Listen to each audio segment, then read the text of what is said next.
Hi friends, வணக்கம் நண்பர்களே. நாம் இன்றைக்கி என்ன பார்க்க போகிறோம்னா, ஒரு வித்தியாசமான ஒரு படம் தான் பார்க்க போகிறோம். அது மட்டும் இல்லாமல் புதுவிதமான புதிய ஹீரோ ஒருத்தர் நடிச்சிருக்காரு. புதிய ஹீரோ நடித்தாலே அந்த படம் வந்து நல்லா இருக்குமா அப்படிங்கிற ஒரு டவுட் இருக்கும். ஆனால் அந்த படத்தில் ஹீரோவையும் மீறி வித்தியாசமாக எல்லா காமெடி ஆக்டரும், வில்லங்கள் எல்லாத்தையுமே வந்து பழைய ஆக்டர் எல்லாத்தையுமே வந்து களத்தில் இறக்கிறாங்க.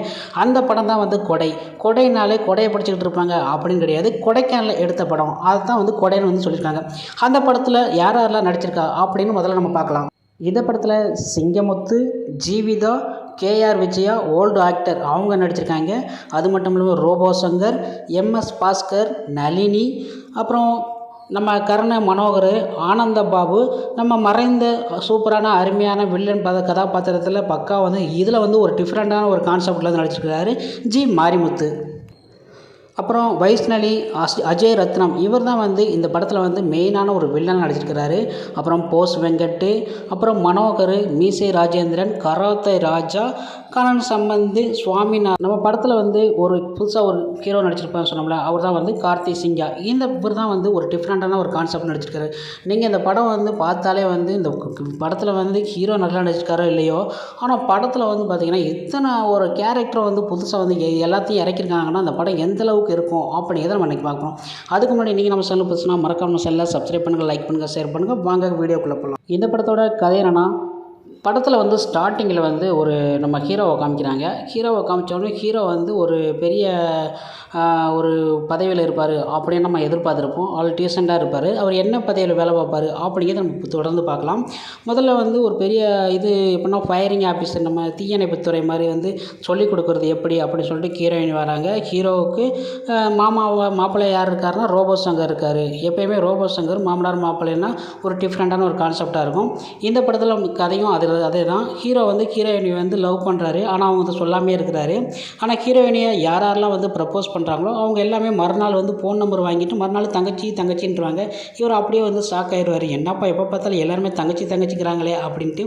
அப்புறம் வந்து ஹீரோ வந்து என்ன பண்ணுவார்னா, ஒரு பெரிய ஆஸ்திரமுக்கு இந்த தேவையில்லாத பொருள்லாம் வந்து போடுங்க அப்படின்னு சொல்லிட்டு ஒரு அயன் மிஷின் பக்கத்தில் வந்து வச்சுருப்பார். அயன் கடை பக்கத்தில் அவங்க எல்லாமே வந்து கலாய்ப்பாங்க. இவன் என்னடா வேலை பார்க்குறான் அப்படி எப்படின்ட்டு கடைசியில் பார்த்தீங்கன்னா ஒரு பெரிய அநாத ஆஸ்திரமத்தையே வந்து அந்தளவுக்கு வந்து பிறகு இருக்கிற பிள்ளைங்களை எல்லாத்தையுமே வந்து நல்லா வந்து பார்த்துப்பார். இதை பார்த்தோன்னே இவங்க எல்லாமே வந்து மிரண்டுறாங்க. இந்த அளவுக்கு நீ பண்ணுறியாப்பா, நீ சாதாரணமாக விளாட்ற பையன் நினச்சேன் அப்படி சொல்லிட்டு இதை பார்த்து ஹீரோயினே வந்து அவங்க வந்து இதாகிடுவாங்க. அவங்க வந்து லவ் வந்து உண்டாயிரும்.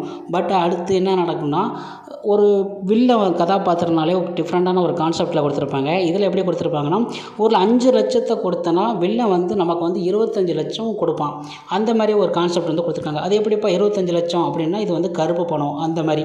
சரி அப்படின்னு சொல்லிட்டு எல்லாருமே வந்து 5 லட்சத்தை கொடுப்பாங்க. கொஞ்சம் தூரம் போனோடனே 25 லட்சத்தை நான் வந்து கொடுக்குறேன் அப்படின்னு சொல்லிட்டு ஒரு பெரிய பை கொடுப்பாங்க. பை கொடுத்தோடனே அந்த பையை வந்து கொண்டு போய் காட்டுக்குள்ளே நடந்து போயில ஒரு போலீஸ் வேன் வரும். போலீஸ் வேன் வந்தோடனையும் அந்த 25 லட்சத்தை வந்து பறிச்சுட்டு போயிடும். அப்புறம் வந்து இந்த 5 லட்சத்துக்காரன் அவன் வந்து ஃபோன் போட்டு வில்லன்ட்ட கேட்பான், ஐயா இந்த மாதிரி பணத்தை பறிச்சுட்டு போயிட்டாங்க, அவங்க 25 லட்சம்லாம் போச்சியா, என் 5 லட்சம் போனாலும் பரவாயில்லையா, அவங்க 25 லட்சத்தை ஆட்டையை போட்டாங்களே அப்படி சொல்லிட்டு எல்லாத்தையுமே இந்த மாதிரி ஏமாற்றிக்கிட்டே இருப்பாங்க. இந்த மாதிரி சூழ்நிலை தான் கடைசியில் வந்து ஹீரோவும் ஒரு சூழ்நிலை வந்து அம்பிட்டுக்கிறாரு. கடைசியில் அந்த ஹீரோ வந்து அந்த பணத்தை திருப்பி வாங்குவாரா, அதுக்கடுத்து வந்து என்ன நடக்குது அப்படிங்கிறத இந்த படத்தோட முழுக்க கதை. ஓகே ஃப்ரெண்ட்ஸ், உங்களுக்கு இந்த படத்தை பார்க்கலாமா கேட்டால் இந்த படம் வந்து பார்க்கலாம். ஒரு டிஃப்ரெண்ட்டான கான்செப்ட் எடுத்துக்காங்க. இருக்கிற காமெடி ஆக்டர் எல்லாமே வந்து அவங்கள கதாபாத்திரத்துக்கு வந்து பொருத்தமான இதில் வந்து சூப்பராக வந்து நடிச்சிருக்கிறாங்க. அவங்க நடிக்காட்டாலும் அவங்களோட காமெடி எல்லாமே நல்லாயிருக்கும். ஹீரோவோட ஃபஸ்ட்டு படம்னால அந்த படம் வந்து வேறு லெவலில் சென்டிமெண்ட் சீனு எல்லாமே வந்து பக்கா வந்து அமைஞ்சிருக்கு.